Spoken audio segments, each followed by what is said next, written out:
We don't win down here. We lose. You ready for that? Oh, you were a post-millennialist. You thought we were just going to go waltzing into the kingdom as you took over the world. Welcome to Nobody with a Bible. I'm Chief Nobody Brandon. And here we talk about all the things and use biblical discernment while doing so. So let's dig in, not using your feelings, but God's truth. What's wrong with you people? I'm serious. I mean, this is what's wrong with the Christian church today. We don't know who God is, and we don't know who we are. All right, another Friday 5. These are 5 things that you want to recommend and share with your listeners. So they can be sermons, people to follow, people to pray for, things to study, just interesting topics, anything. What are your Friday 5 this week? Man, I've got a few just off of an interesting, I guess that's an understatement, probably week. What has something been going on this week? Yeah, there's been a few things. Oh. There might have been a few. But I definitely have a few. Number one, it's just on a kind of a lighter, funnier note, but it's not funny because it's also serious. But I am so sick of seeing all of this panic in people freaking out all over social media, and it's Facebook, Instagram, YouTube, all of this about the volcano, the Canary Island volcanoes. Yes. Yeah. Oh my goodness, people. There's no tsunami that's going to come and take over the U.S., okay? If we actually look into it and we study it and rely on real resources. Now, I agree, there is fake news. There is, and fake news is obvious. There always has been. But right? but a lot of the times now, the people that believe just everything is fake and they don't believe that anything is real, and that's not true either. And we have to be logical with it. So yes, while there is fake news and there's all these, I don't trust our government either, and at all, as far as I can throw them, and I have a neck injury right now, so it's not very far. Yeah, he can't even pick up his 3-year-old, so don't worry, he's not throwing the government anywhere. So he trusts him zero. Yeah, so I exactly. So anyway, it's not coming. It's not going to kill us. The 6th seal is not opening. Jesus, No. It's not the first seal. It's not the tribulation period. Relax. It's a bunch of just bad information out there. While yes, I will admit there is a doomsday type perfect scenario for this. They did test, though, even the most perfect doomsday scenario. And they did tests on, I forgot which university it was that did this, but, there's this idea that there's some 200-foot tidal wave going to come into the U.S. if this part of the mountain falls in, and it's just going to wipe out the whole East Coast, right? Yeah. And no, it would, in the most perfect doomsday scenario, if it did end up doing that, half of the mountain fell in, it would end up being a meter on the East Coast. Yeah. That's 3.5 feet. It's okay. And I think what's interesting about this, because I do understand that the fear of this stuff is real. It right? is. We have those we have some very close to us. I'm not making light of this because there are some people that are freaking out, and the comments, and I'm just like, oh my gosh, these people are real. Calm down. It's I'm okay, like, oh my gosh, everybody. you guys, it's okay. Stop. Because they're the big thing, and this is what's fake news, is the whole buoys system. These buoys have been offline, apparently. There's this rumor that's been going on. So they're Gotcha. oh my gosh, the buoys are offline. Clearly there's a tidal wave coming in. The government's not going to tell us because, and it's, no, there is. And you can go right to the website and see when the buoys last pinged, and they did. And that's the thing, because on one hand of it is people just see what is posted on Facebook and take that as gospel truth, and it's well, did you actually check the sources? Did you cross-reference these now things? there was I do want to say there was one main site that it was showing offline, so that's partially true, but that's with this fake news is they take whatever's partially true and they just run with it, and so just don't panic. everybody. It's Well, okay. but you know what I find is And- interesting is I feel like it's really simple because we know in the time of the Great Tribulation, the 7 years of God's wrath being poured out upon the earth, right? The bowl judgments, the seal judgments. You just did a whole series. You have multiple podcasts on here looking at timing of the rapture and end times and all of that stuff, right? So we know that that is coming. We know that's going to happen. I find it interesting that there are so many movies about these perfect end times, disasters, right? They've been around since forever. We know that Satan is in control of the entertainment industry, right? Like we know that all of that stuff. And it's like, don't you understand, guys, that just like all these things we're seeing happening around the world are these groaning pains, right? Creation groaning that the end is coming, right? It's everything. Yeah, Satan can't control weather, everybody. No, Let's remember he can't. that. But he's kind of front running this to be like, oh, see, it's not that, it's this. So what gets me is it's like, like global warming. Like, yes, stuff is happening, right? And then everybody goes, oh, no, it's just this. It's like, right, this is like Satan trying to front run stuff to be like, oh, it's not this, it's this, right? And I feel like it's the same thing here where it's like, no, these are just these end time birth pains increasing in their frequency and intensity. Like, these are just those things happening. The end isn't coming because God controls when that happens. So yeah, things are increasing, but I feel like Satan is using that to even, try to deceive. And people who are followers and even they know those things, they see this stuff and they go, oh my gosh, right? Just like the movies, this is it. This is the big one. It's all coming. And it's like, no, because we know when the end comes and that's God's control and we are not here. You know what I mean? It's like, I feel like there's so much in that. And it's like, and even if, right, natural disasters do happen, right? That does happen.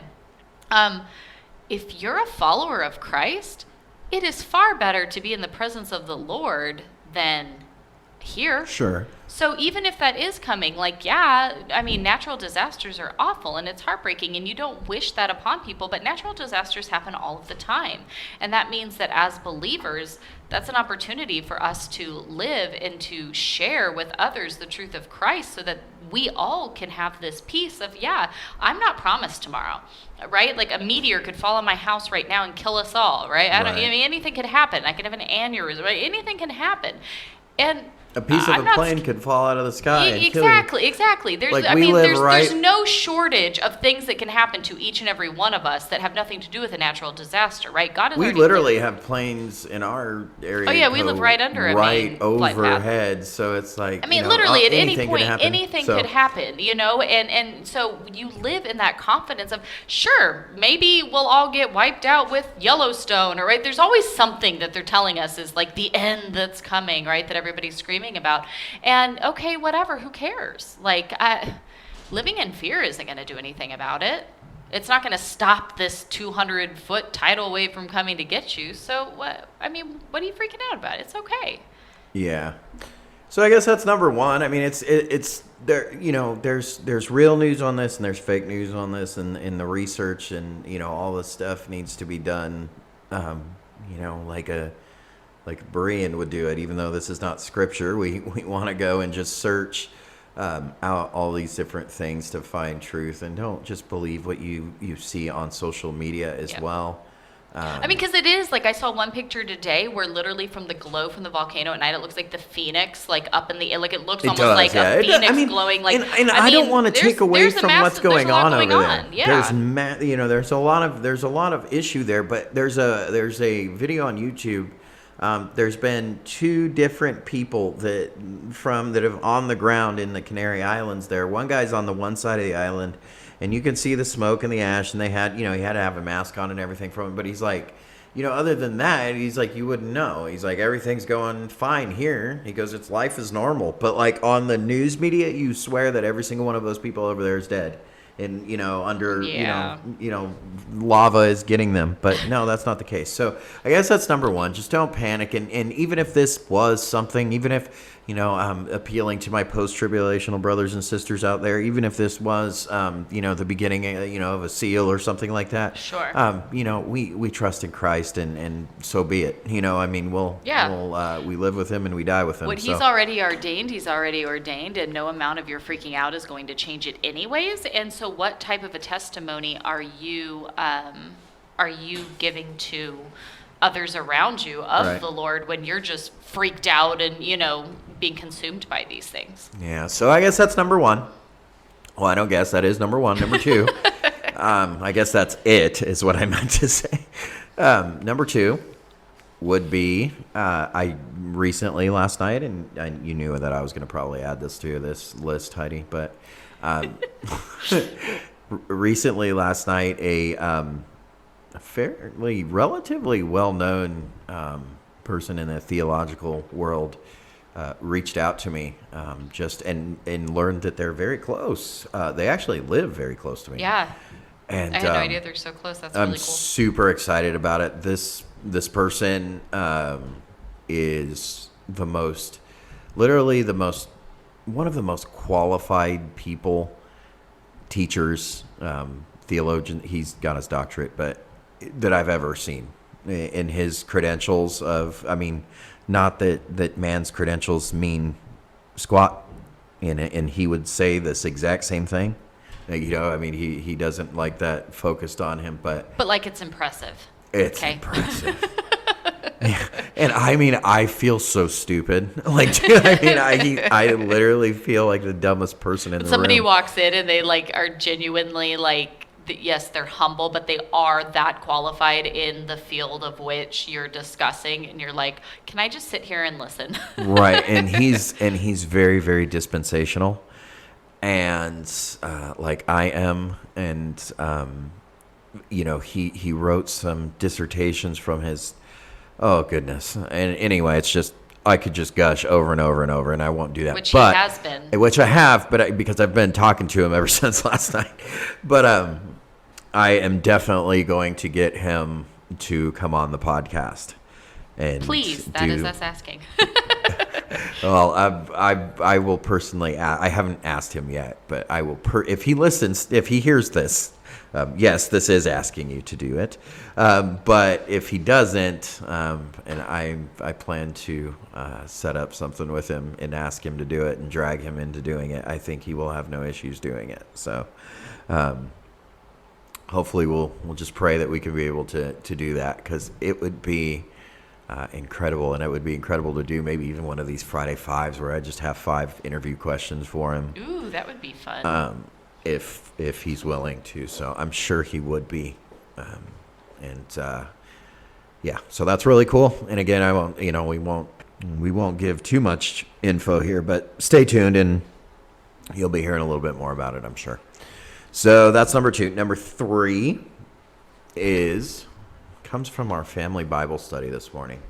Just a simple reminder, very simple. It's Proverbs 3, verses 5 and 6. Trust in the Lord with all your heart, and do not lean on your own understanding. In all your ways acknowledge him, and he will make straight your paths.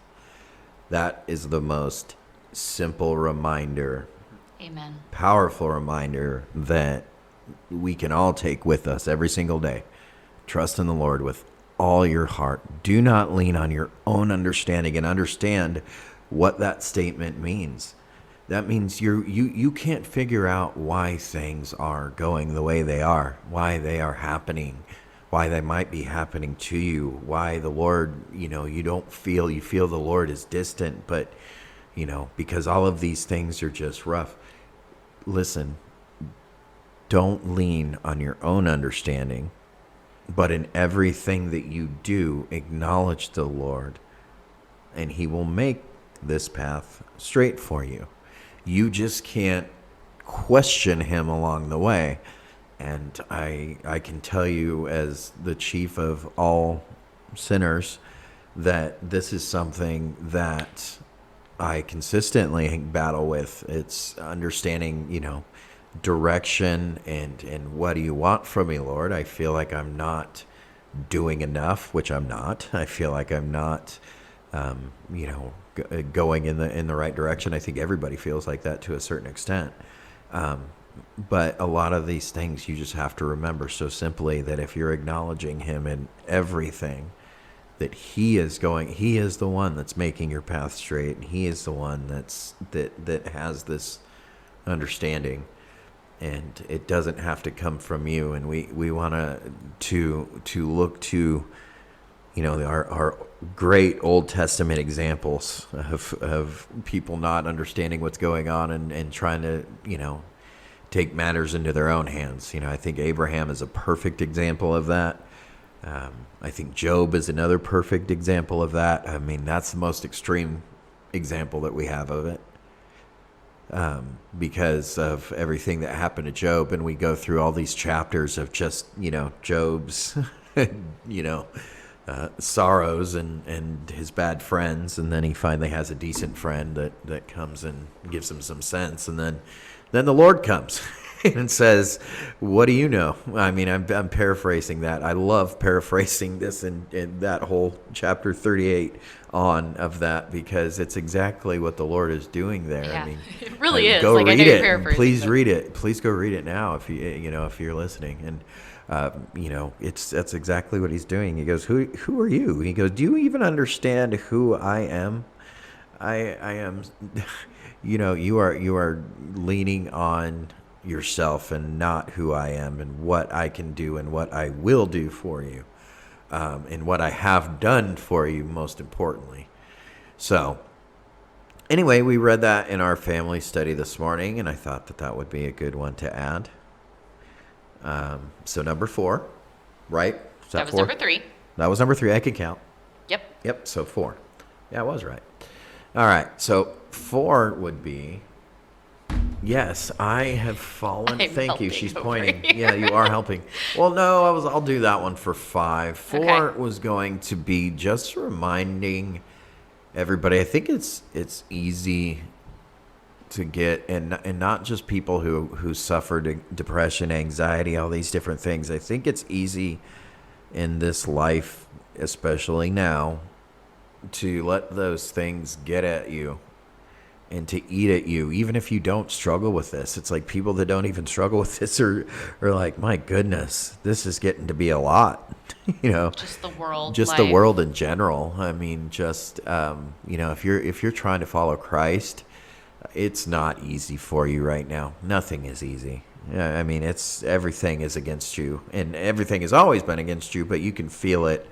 It's thicker, it's stronger, especially those parents and that have kids in public school now. I mean, even if you're not all about homeschool and stuff, even, a lot of parents are coming out saying this is ridiculous. These issues that we're dealing with, the suicide rates, all of these things, all of this is just crazy. It's out so of control. It's in turn, it gets a bunch of us depressed and suicidal too. So, and my heart goes out to those people who struggle with mental health. And I just wanted to remind you that mental health is not something that is that Scripture doesn't speak of. It doesn't directly refer to it, but we read it, and it's in there.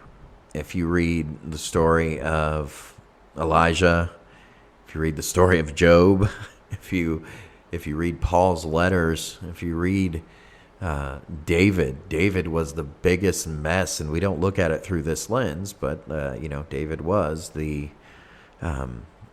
perfect mess of that. He was bipolar. We're very convinced there's some bipolar traits in there. There's some personality disorder traits in there, just because of the ups and downs that we see in his. 1 minute he is just, his high is the highest high. He's praising the Lord, and then the next minute he's despairing for his life and just begging to be dead. It's just an up and down battle in there. And so we need to, I think, believers, Christians, you need to be able to identify with those figures and see that they went through the same thing. And this is something that the Lord does deliver from, not completely, but the Lord definitely has healing for you in this. You just need to make sure and to follow him and stay in his word. And that's the importance of feeding yourself in His Word and having a some sort of guidance in His Word to show and point these things out to you, to say, look at how much of a mess David was. Look at Job.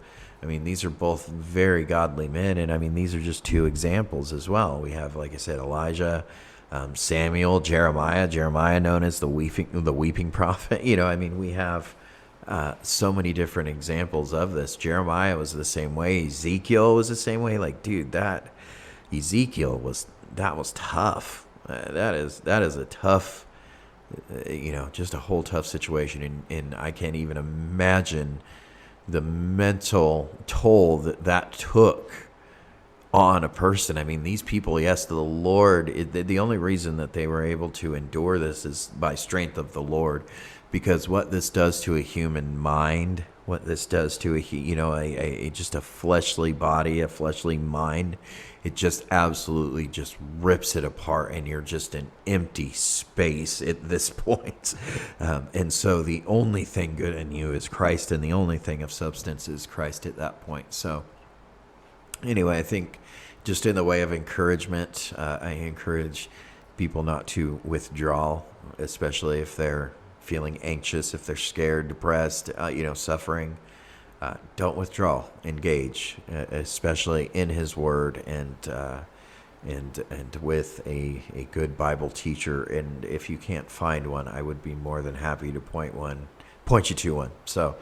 Well, because the enemy wants you to withdraw, right? Yeah, the more and more you withdraw, and the it's worse easy. and worse it gets, and it's so much easier to do that. But yeah, again, to encourage you to lean in instead of pull away.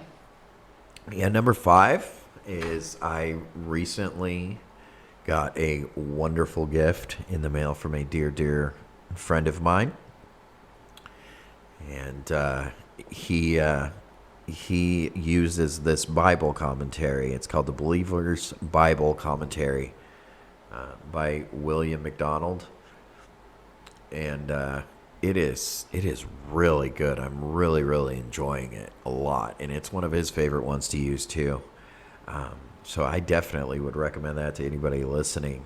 I'm not even remotely through it, but I usually go to certain scriptures and see what they have to say, just because I can tell what type of commentary it is just off of certain scriptures. And I'm telling you, when I went to these and what I read, I was blown away. I was like, yes. So it's a really cool commentary. It's really huge. cool You one. guys, this book is massive. It's ginormous. So not only is this a thank you, dear brother, for this commentary, but also a definite recommendation for y'all to get a hold of this as well. It's the Believer's Bible Commentary. And we'll link it down below, Yeah, too. by William MacDonald.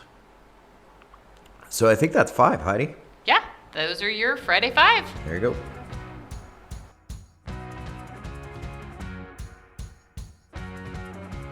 On the day of judgment, do not fear for the atheist so much, the thief, the murderer.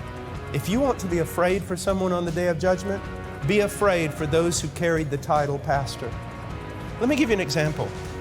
I gave this example last night. Let's say that a king had a bride. He loved her. He dressed her in white. She was pure and precious to him, and the people admired her for her virtue, for her merit. And the king has to go on a long journey, and so he tells his steward, he calls his steward in and he says, here are the directions, and you are to care for my bride. You do not deviate from this, not one jot or tittle, and when I come back, you'll be rewarded. Or I'll come back and you will be severely punished. Keep this book, these instructions with regard to her. Well, after a few years, this steward realizes that the people are losing their loyalty in the king, and they're no longer concerned about the bride because, well, she's just prudish. She's old-fashioned. So he takes her and takes off her beautiful white garment and replaces it with something really sensual, paints her face like a prostitute, and then marches her up and down the kingdom and uses this new look to attract carnal men back into the kingdom.